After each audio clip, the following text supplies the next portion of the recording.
are Sint Maarten. You are Sint Maarten. The URSM, the Unified Resilient Sint Maarten Movement, being a political movement, will be hosting a weekly radio program called You Are Sint Maarten, every Wednesday from 6 to 7 p.m. on the Radio Mix 94.7 FM. I myself, Dr. Messalina, the political leader of URSM, will be hosting this radio program in which current issues, actualities and general topics will be discussed with the people of Sint Maarten. So join us every Wednesday on Radio Mix 94.7 for our radio show You Are Sint Maarten. You are Sint Maarten. You are Sint Maarten.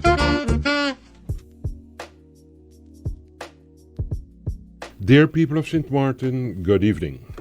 Welcome to your radio program You Are Sint Maarten on Radio Mix 94.7 FM. As you know, this is a weekly program organized by the URSM, the Unified Resilient Sint Maarten Movement, with intention to constantly inform and educate the people of the country. I myself, Dr. Messalina, will be your host in this radio program, and as you know, I'm the known surgeon here in Sint Maarten, working at the Sint Maarten Medical Center since 1999, and as of the 10th of October 2021, I'm the founder and the political leader of the URSM, the Unified Resilient Sint Maarten Movement, that will for sure contest the upcoming parliamentary elections for country Sint Maarten. We have been doing this already for almost a year already, working very hard to keep the people informed what the intention is of this URSM, this movement, this political movement. And you know that this URSM stands for putting the people and the country above self, and believes in educating and constantly informing the people of this country. We, as you know, strongly believe that there should always be a sound balance between economic growth and the welfare status of the society. We are presenting a weekly program in which current topics, community developments and issues, and general matters concerning you, the people of Sint Maarten, are being discussed. As you know, we are now heading towards the elections that are planned for the 11th of January 2024. Before that, we have on November the 22nd, we will have Postulation Day, in which all the political parties will bring in their official political party list with their candidates on. So at that particular moment it becomes official, and the people of Sint Maarten know who are the people that will be contesting the upcoming elections and for who you could vote on the 11th of January 2024. Today I have, again, once more with me, a very passionate candidate, a very committed, with high integrity level, with me in our program in the name of Mr. Brug, Reginald Brug. Mr. Brug, good evening. Welcome to our radio program, You Are Sint Maarten, on Radio Mix 94.7. Good evening. Good evening. Blessings, Sint Maarten. First of all, I'd like to thank you, Dr. Messalina, for inviting me to this program. Second, I'd like to thank also the listeners for tuning in. The intention of this program is to inform you of what's going on in Sint Maarten and to let you know at the end of the day what our intention is as a movement of URSM, and hopefully also encourage you to join this movement. It is in the best interest of Sint Maarten, in particular the people of Sint Maarten, and it's very important that we restore integrity back in Parliament. Absolutely. Thank you very much, Mr. Brug. Mr. Brug, it would be nice once more to just tell the people of Sint Maarten at this particular moment what your professional setting is in which you are serving the country Sint Maarten. All right. That's a very interesting question. I like to tell persons who I am, and I think that's very important for persons to know because recently someone said, "Listen, I heard that you're campaigning, but we don't know what you're campaigning on. Are you on justice? Are you on businesses?" So what I tell persons basically, I'm an all-rounder. That's who I am, an all-rounder. My professional, I work as a civil servant with the Inspectorate of Education. We are the gatekeepers of the compulsory education law. I am also a small business owner. So therefore, I also know what's going on when it comes to the businesses in this country, the issues that we're having that is unsolved for years. I am also a VKS officer, so I'm also tied to justice. So I know what my colleagues are going through in the justice ministry. I'm also a founder of a food bank foundation, which also I know what the people are going out there when it comes to food security, what's going on with food security in Sint Maarten. And most importantly, I'm a family man, father of two, a beautiful partner from the Dominican Republic. My parents are Caribbean mix. I have a father that's from Curacao. My mom is from St. Vincent.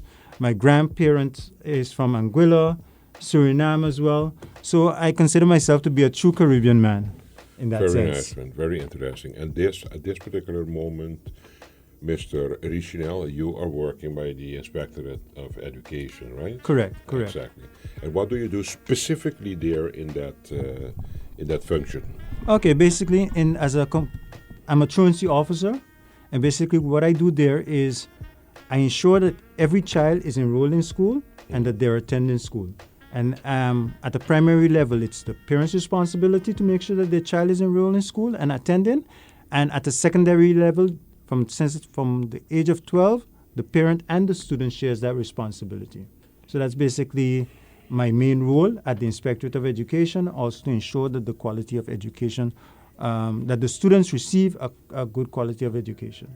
Oh, very nice. And that's how you say, for me, that on a different day when we come to the role of education, I would like to have a discussion on that. Hopefully you'll invite me back for the program because I do have a lot to say on that, and especially where things can be improved when it comes to the future generation of this country.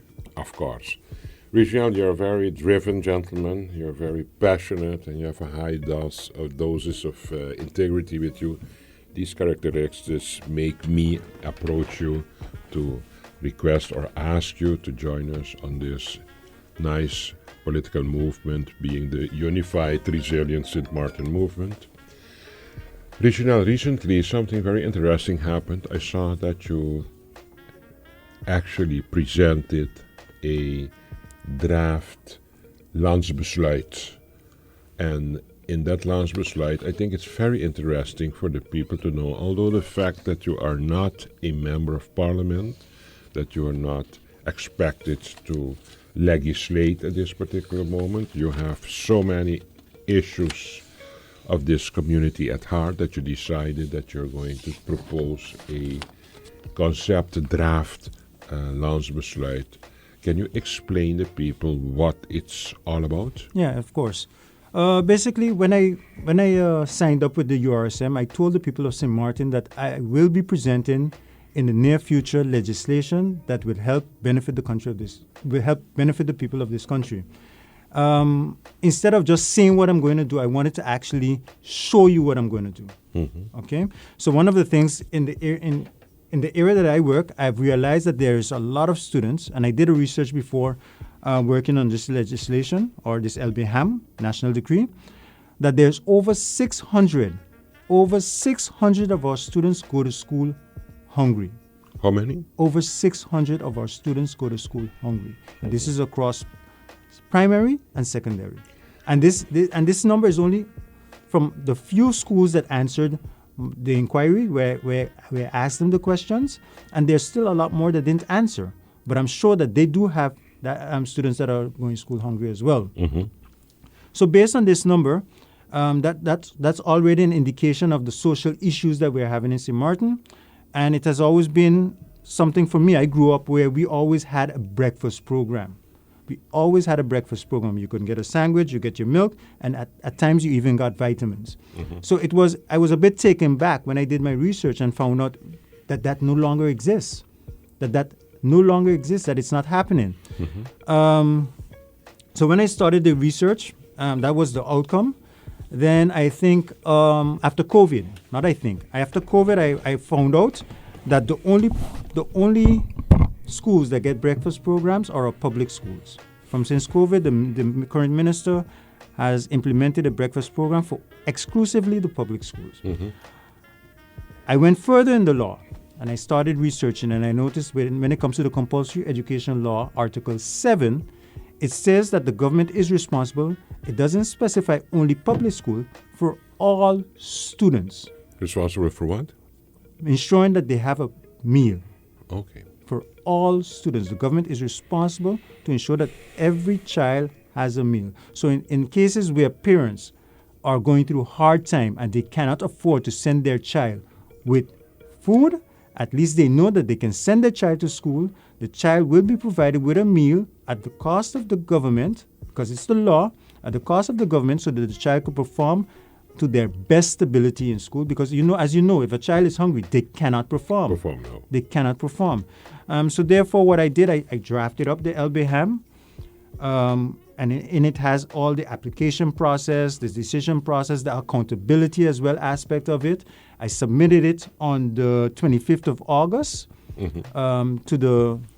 the Department of General Affairs, and it's right now supposed to be taking its route to the minister, if it haven't reached yet, to go to the different departments that it has to go for vetting in order for it to be approved. So you officially booked it in? It's officially booked in. I didn't give it to the minister in his hand. I made sure, because sometimes when you do certain things, you give it to an individual in their hand, it disappears. But this one, it's booked in, receives a number, and can be tracked any and every time.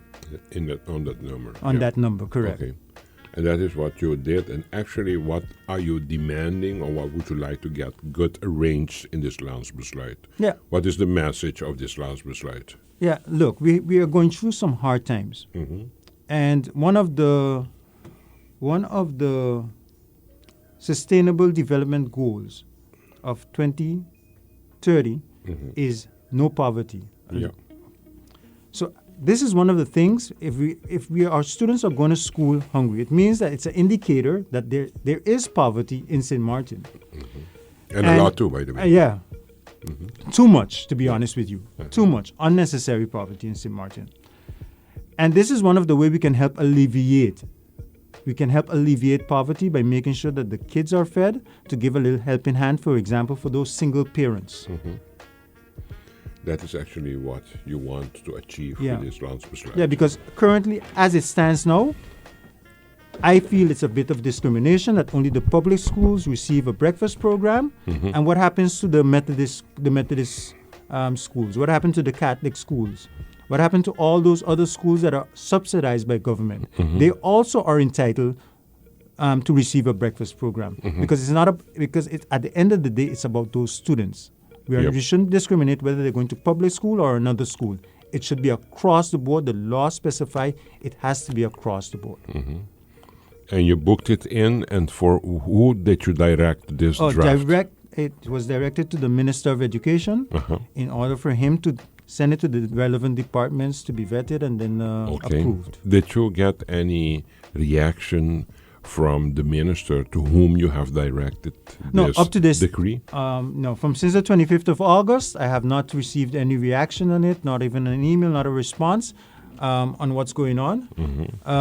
But that's even more reason why it's very important for the URSM to get inside there, because at least I know it's booked in and it's there, but it's left up to that minister to decide whether or not he's going to approve it, yes or no. Yeah. Even though it is the law. But considering that we as the URSM have agreed that this is one thing that we're gonna make sure that it's passed, because we are looking to alleviate poverty, we are looking for the best interest of the future generation, which is our children, then yes, at the end of the day, please give URSM the support in order that we can get this approved and put in action. Implemented, that's the word I was looking for. Yes. Mr. Brug, even if the Minister of Education that we have now would not react on it, I can still give the people of Sint Maarten hope, because Election is around the corner. It's on January. It's about 2.5 months from now. And that means that even if this minister doesn't want to make work out of it, I can assure the people of Sint Maarten that we are going to pick up this draft proposed decree concerning the actually combating of hunger on school level, that we are going to pick this up and we are going to make it happen and crystallize it and see if we can make it effective to really help the children that are going to school. I have to applaud you, Mr. Brug, for your initiative. This is a sign that you can show the people of Sint Maarten this regional Brug on the list of the URSM is not only talking about possible solutions for the country, but he has shown already a action by actually proposing to the Minister of Education that he will present him, and he did that, a draft legislation aan LBHAM, een decree, een besluit, to see if the minister can pick that up and actually with a few actions can actually effectuate this in a form that is going to benefit the children at school. That is the bigger picture, of course, for why you do this and why we do this.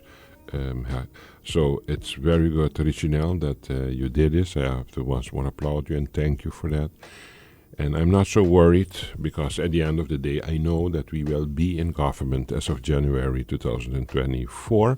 So if this minister wants to pick it up or not, 2.5 months from now, just have patience and we can intervene in it and see if we can actually make it effective in a way that is going to benefit the children. Richinel, you have also a very weak heart for the elderly in our community. And I would like you to actually explain the people of Sint Maarten, next to the fact that you have a weak spot in your heart for the elderly, what are your bigger ideas about how we can touch base on what we can do for the elderly to alleviate them too and actually improve a little their quality of life? Yes, correct. Doc, that's this idea is not mine, but I think it's our movement's idea. Yes, it's and our I've URSM. noticed that a lot of persons are running with it as well, and that is to ensure that pensioners are not taxed. Yep. The intention is to, once in Parliament, that's one of the first projects that I'm going to undertake to make sure that the pensioners are exempted from paying income tax on their pension. Recently, I've read in the newspaper that other persons are also running in it. They stated it in their different documents. They've stated it on public medias. But what takes me back is the fact that these other individuals, and I want to make it clear for the public as well to understand. These other individuals that are claiming they're going to do this same exact project for the people of Sint Maarten are there. They're there as the current sitting government. They're there as opposition in government, so-called opposition. And even from the seat where they are at this present moment, they haven't done it. Anything. Yeah. They haven't presented the exempting senior citizens from paying tax on their pension. So why? Are we going to give them another opportunity to for them to tell us they're going to do something that they've been there for 4 years and have not done it up to now? Give URSM the opportunity. Give my person the opportunity in order to make this a reality. I have already started working and doing the research on this aspect of this particular law with regard to giving exemptions, and no one can tell me it can't be done because we are busy giving exemptions to the haves. We are busy giving exemptions to the big companies, and at the end of the day, the people that counts the most, the persons that have given us the foundation of this country, that are earning next to nothing and expected to live a good life, we're not giving them a tax break? Yes. That's injustice. And I It think, is. Reginald, that we, of course, of the URSM have been discussing this for a while already. And it is high in our priority list that once we are in government appointed with the mandate of the people of this country, we are going to make sure that we're going to tackle this law, bring the necessary amendments to it in a form that is going to alleviate the financial picture for the elderly, for country Sint Maarten. And what's very important is don't leave anyone tell you that we are going through a financial crisis and it cannot be done. Ladies and gentlemen, over the years, they found money to steal from the people of Sint Maarten. Yeah. They found money to do other projects that were not beneficial. It was not in benefit of the people of Sint Maarten. So the funds are there. Yeah. But you need to put individuals like myself or anyone from the URSM in order to make sure that we do the right thing, people of integrity that knows how to get it done. And that's one thing I like about our movement is the fact that we have people from all over Yes. that knows the ins and outs. Yeah. So it's not about that we're going to learn on the job. We know what has to be done, how to get it done, and we're going to get it done. Very good. I like the way you're expressing this, Richinel. Richinel, we have an interesting conversation with each other, but time is flying.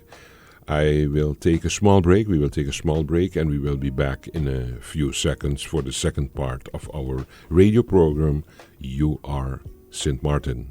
We will be back in a few minutes. People of Sint Maarten, welcome to the second half of our radio program, You Are Sint Maarten, that is organized by the Unified Resilient Sint Maarten movement, this political party, very known already in Sint Maarten, causing a big wave of expectation because we from the URSM are convinced, feeling the vibe outside there, that we are going to be endorsed in a significant manner by the people of Sint Maarten. And with that, we are going to be part of the upcoming government for country Sint Maarten. In the first half of our radio program today, we spoke about a breakfast program that Mr. Reginald Brug had in mind, that he even presented and booked that in by government, a draft decree to actually guide the process to come to the end result of having a breakfast program on the schools in general for country Sint Maarten. I want to applaud that once more, that Mr. Richinel has shown his deed, that he really wants to actively bring tangible developments and changes for the people of Sint Maarten that have been suffering for a while already, realizing that not much has happened in the past 4 years of governance with this current government. So people of Sint Maarten, it's all in your hands for a big change. If you want to change tomorrow, we will have to change today. And a great moment for the concept of today is the 11th of January coming. That is the day that you could show your power, show your desires, show your vision and your sentiment for your country, and express that in voting on that day. Secondly, we also discussed in the first half of our radio program the situation of the elderly, and Mr. Reginald Brug would really want to do more, and actually not only Mr. Reginald Brug, but actually the URSM would really want to do more for the elderly, because as a movement we are not disconnected from the challenging reality that we are all living in now in Sint Maarten, and actually realizing the challenges of our country, the hardship that the people are going through. That is actually one of the reasons that actually inspired us and me to start with the formation and organization of this movement that ended up in notarizing this association on the 10th of 2021. Regional, we have a lot of challenges, as I just said, in our country going at this particular moment. Another one that is very worrisome for me is our national utility company for country Sint Maarten. And I said it many times, everybody is concentrating on, for example, the tourism sector as the pillar for the economy for Country Sint Maarten. I think there are a few more than only tourism. One of them is education that you're actively in. If you have a non-educated populace, you are doomed to fail with your nation-building vision that you have for your country. And on the other side, Mr. Richinel, we need a utility, a company, a national utility company that is strong, reliable, that we can count on, because without a firm, stable utility company that can guarantee continuity and quality, we have then some challenges with our economy of our country. To imagine that tomorrow morning we wake up and there is no electricity anymore for Country Sint Maarten, that is going to be a disaster for the country. And that's why, realizing the challenges that our national utility company is going through, Richinel, we have discussed this with each other. I think you have some input for us, or some stands, visions that you would like to share with the people concerning our national utility company, GEBE. Yeah. Yes, of course, Doc. I mean, on the campaign trail, one of the things that I hear constantly, regardless which district I go in, is this issue with regard to GB. Mm-hmm. The people are frustrated. The people are tired. I mean, it's over a year, and it's not only to complain, but it's over a year with this issue, and still no solution. GB has been giving people bills out of the amounts are unexplainable. Mm-hmm. It's unexplainable. And the system of which they're distributing the bills as well, there's no system. It's pure chaos. In the beginning, you had, for example, first thing that they did, GB, they cut off the senior citizens relief. Mm-hmm. Imagine that. The time when senior citizens need relief the most, GB decides they're going to cut it off.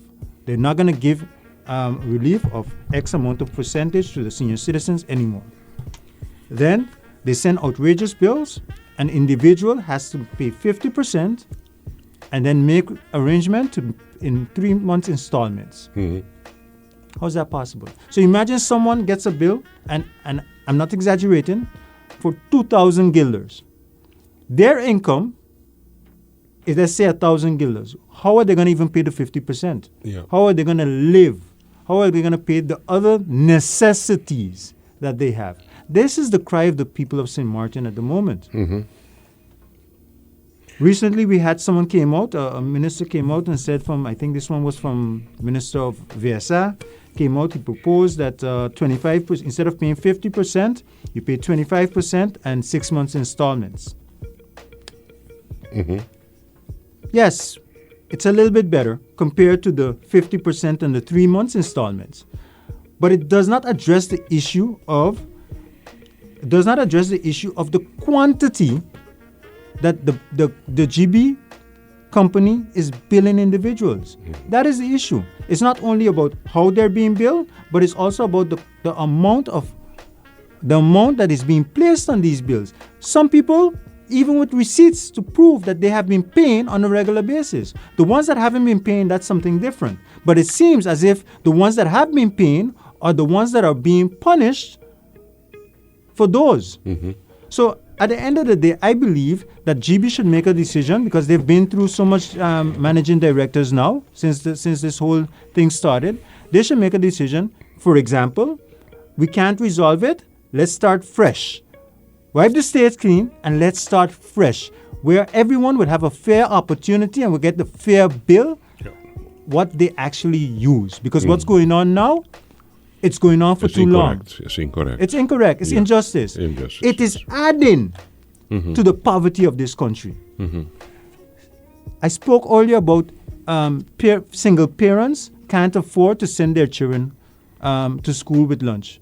I've been in a situation where I went to a home because a student that had to be in school wasn't in school, so I went to that home. The child is minding that student is minding their sibling while the mother is working.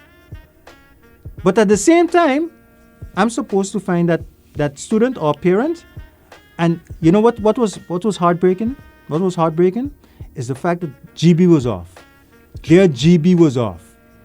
Mm-hmm. I couldn't even give them a number for them to call to receive assistance from GB or to get assistance from any other entity. You know, Mr. Reginald, we have a lot of organizations, institutions that are very vulnerable at this particular moment. We're talking about the government-owned companies, for example, the GEBE. Another one also that is very vulnerable is our airport, although we are waiting already for years, since 2017. We're now in 2023, almost at the end of 2023, and there is not even still a brilliant light in the nearby future for us to at least say, okay, we went through some hard times with this airport, but it's coming to a promising end. That is not the case.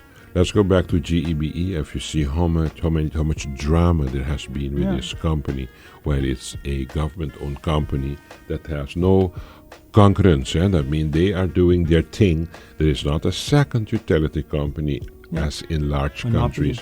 This is a pure monopoly. On the base of the monopoly, they are not able to manage this company in a way that is going to be, one, beneficial for the people, the consumers, and on the other side, for the company itself. It would be nice if the company could make some money, generate some money.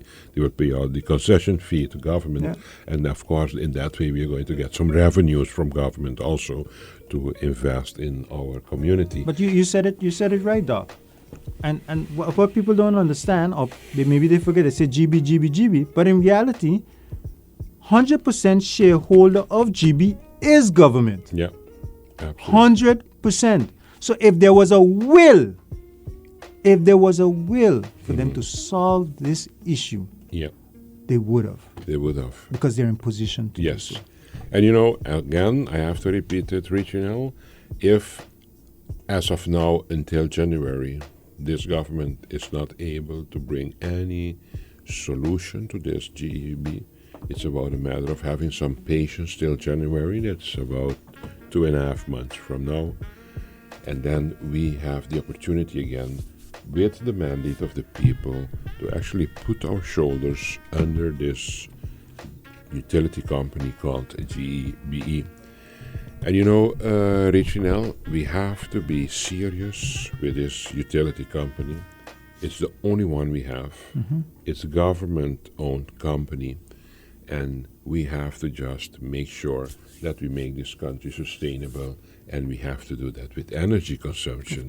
So we have to make sure that we have a vital utility company, a national utility company to serve the people of this country.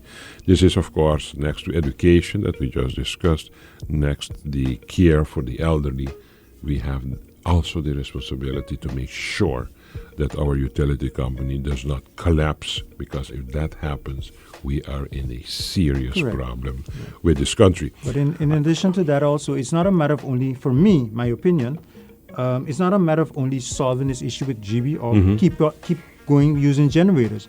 But I think also when it comes to the theme of alleviating poverty or eradicating poverty, we also have to stop talking or doing research about alternative energy.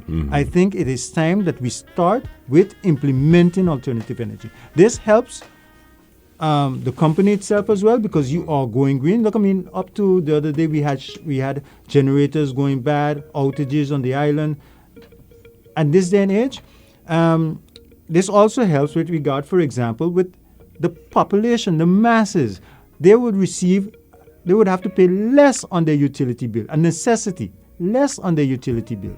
So at the end of the day, I think it is very important that we start to look at alternative energy, not only look, but look to implement it as soon as possible. Sabre, Stacia, Bonaire, all of them are already using alternative energy. Sint Maarten, that is supposed to be one of the most progressive countries in the Caribbean, we're still on generators. You know, Regina, the past 4 years we have been evaluating options and possibilities. That's the only thing that we have been doing, while we knew what the problems were of this country.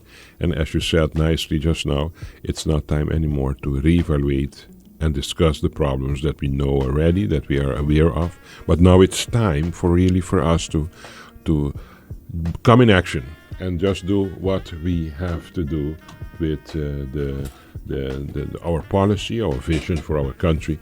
And that is what the URSM is going to do. People are hungry for tangible solutions now. They want to touch, they want to feel it, they want to hear it.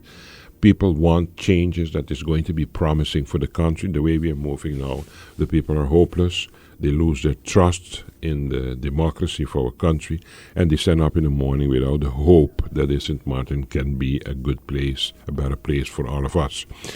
So we are looking forward, reaching out for the mandate of the people, and I'm telling you, we are ready to pull up our socks to do what we have to do for the country. It's interesting to see, Richinel, that we have discussed already the breakfast program that the USM actually already is ready to tackle, because the draft concept is already, for this decree, is already submitted for government. We know the pains and aches for the elderly in our community is a matter of actually amending sometimes small issues in the laws that we have to facilitate the people. Can be done. Yeah, it's not about bringing new laws, and that's what people always think. It's sometimes just small amendments, changes that has to be made to facilitate the people, and in this case, the elderly. And of course, we have to be very, very sharp in our approach, aggressive in our approach towards our national utility company, the GEBE, because I can tell you, a country without energy is nowhere in the world, and it's going to, of course, weaken us enormously if we lose control of a good utility company in our community. Regional, time is flying. We are discussing some interesting topics today in our radio program, You Are Sint Maarten. Before we finalize this radio program, I would like to give you the floor before we say goodbye to the people for today.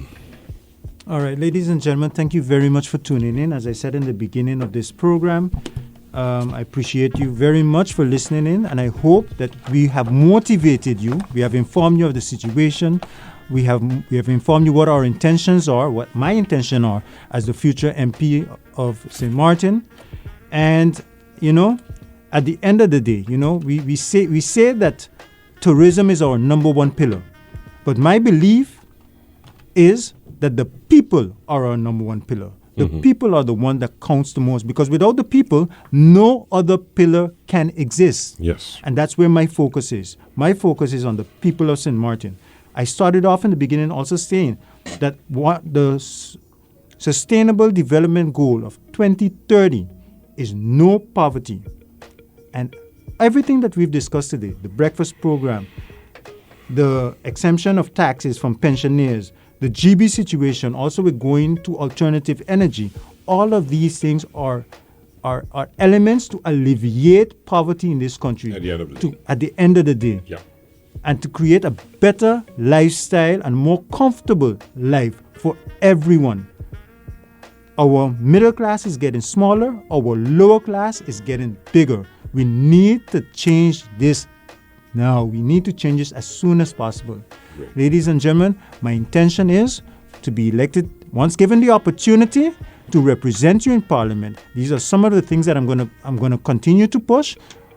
Prior to that, there are some other legislations that I'm going to bring forward.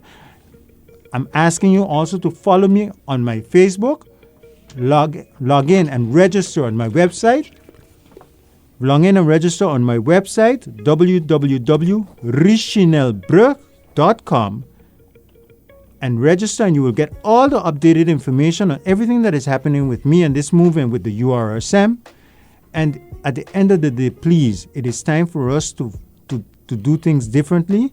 We're asking you, as the URSM, me as a candidate, Richinel Brug, me as a candidate, once again, Richinel Brug, is asking you to give us the opportunity on January 11th to represent you. It's time to instill integrity, competency, and honesty within our Parliament. Fantastic way to close this radio program for today with these nice words, reaching out, promising words, by the way. Ladies and gentlemen, we are coming to the end of our radio program, Regionaal Brug. Once more, thank you very, very much for being today in our radio program. And ladies and gentlemen, you too, thank you very, very much for taking your time out to be with us in this radio program. And I'm looking forward to have you back next week, Wednesday, from 6 to 7 p.m. for a other program of You Are Sint Maarten on Radio Mix 94.7 FM. I'm wishing you a pleasant evening and a good night.